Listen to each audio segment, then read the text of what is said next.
கர்த்தருடைய பரிசு நாமத்திற்கு ஸ்தோத்திரம் உண்டாவதாக. இன்றைய ஜீவ வார்த்தை நிகழ்ச்சியை கேட்டுக்கொண்டிருக்கும் அனைவரையும் கர்த்தருடைய பரிசு நாமத்தினால் வாழ்த்துகிறேன், ஆசீர்வதிக்கிறேன்.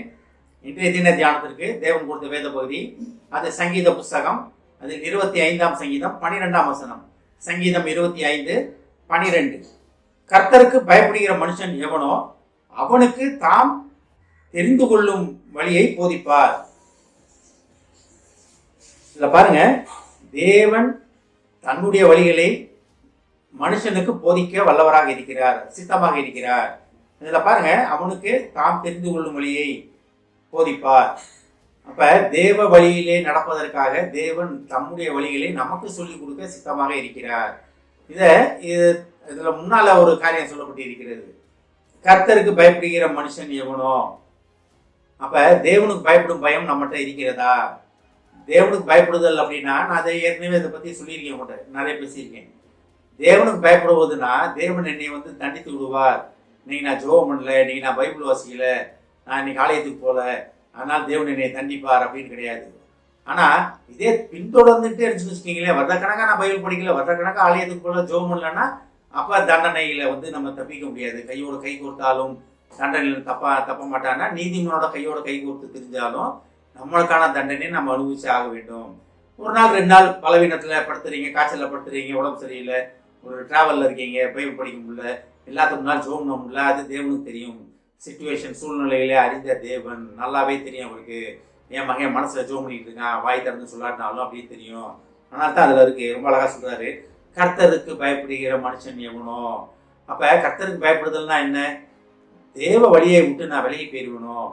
ஆனால் தான் அதுல பின்னால முடிஞ்சு சொல்றாரு, அவனுக்கு தாம் தெரிந்து கொள்ளும் வழியை போதிப்பார்.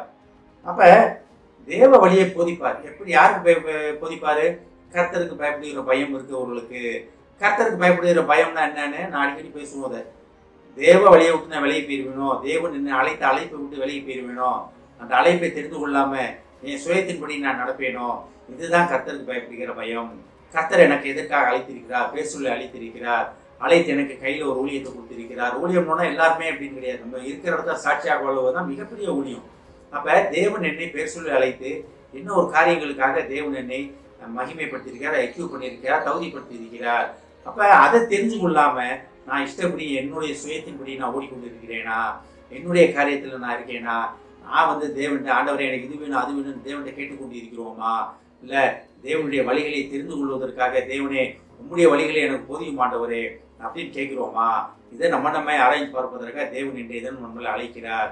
அவர் வழிகளை நமக்கு தெரியப்படுத்துவதற்காக சொல்லுவதற்காக தேவன் காத்து கொண்டிருக்கிறார். ஆனா நீங்க வாய்களை திறந்து கேட்காட்டி அது நடக்காது, அது சர்வ நிச்சயமா நடக்காது. நிறைய நேரம் தேவன் நம்மளை கைவிட்டார் அப்படின்னு சொல்றோம். ஏன் கைவிட்டார்னா, நம்ம தேவனுடைய வழிகளை தெரிந்து கொள்ளவில்லை. ஒவ்வொருத்தவங்களுக்கும், உலகத்தில் உள்ள அனைத்து மக்களுக்கும் ஒவ்வொரு வழி உண்டு, ஒவ்வொரு கிருபை உண்டு, ஒவ்வொரு காரியங்கள் உண்டு. அதன்படி நடப்பதற்காக தேவன் நம்மளை அழைத்திருக்கிறார். நமக்குன்னு ஒரு பாதை உண்டு. சென்னை, மதுரையிலிருந்து சென்னை போனோம்னா திருச்சி இந்த ரூட்ல போறதுதான் வசதி. இல்லைன்னா கன்னியாகுமரி போய் கேரளா போய் இங்க சுத்தி அடிச்சு கர்நாடகாலாம் சுத்தி சென்னைக்கு போயினா அது ஒரு பாதை தான். ஆனா அதில் நம்ம இழப்பது நிறைய.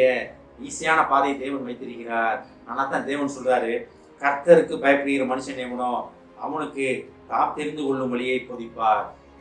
அப்ப இன்றைய தினம் தேவனுக்கு, கர்த்தருக்கு பயப்படும் பயம் நம்மகிட்ட இருக்கா? தேவன்கிட்ட நம்ம கேட்கிறோமா, தேவனே உமது வழிகளை எனக்கு போதிய மாட்டவரேன்னு? தேவன் இந்த தினம் இதை கேட்டுக்கொண்டு இருக்க அனைவருக்கும் நம்முடைய வழிகளை போதிப்பதற்காக சொல்லுவதற்காக காத்து கொண்டு இருக்கிறார். யாருக்கு? கர்த்தருக்கு பயப்படும் பயம் இருக்கும் ஜனத்திற்கு, மக்களுக்கு. அப்ப நம்ம எந்த இடத்துல இருக்கோம்? கர்த்தருக்கு பயப்படும் பயம் நம்மகிட்ட இருக்கா இல்லையா? நம்மளை நம்ம ஆராய்ந்து பார்ப்பதற்காக இன்றைய தினம் தேவன் நம்மளை அழைக்கிறார். ஆமென். ஜெபிப்போம். எங்களை அதிமனசின் பரலோக பிதாவே, கர்த்தாவே, நீர் எங்களுக்கு எங்களுடைய வழிகளை போதிப்பேன் என்று சொல்வதற்காக நன்றி ஆண்டவரே. ஏஸ்தாவனே, அந்த வழிகளை நாங்கள் உம்மிடத்தில் கேட்டு பெற்றுக்கொள்ள எங்களை தகுதிப்படுத்தும் ஆண்டவரே. உம்மிடத்தில் கேட்டு பெற்றுக்கொள்ளலாம் என்ற உண்மையை எங்களுக்கு தெரியப்படுத்தியதற்காக நன்றி ஆண்டவரே. இதை கேட்டுக்கொண்டிருக்கும் ஒவ்வொரு குடும்பத்தையும் முதுகத்தை தெரிகிறோம் அப்பா. ஆசீர்வதிக்கிறோம் ஆண்டவரே, ஆசீர்வதிக்கிறோம் ஆண்டவரே. நன்மையும் கிருபையும் அவர்களை பின்தொடரும். ஆசீர்வதிக்கிறோம். இயேசுவின் மூலமாய் கேட்கிறேன் நல்ல பிதாவே. ஆமென். கர்த்தர் உங்களை ஆசீர்வதிப்பாராக.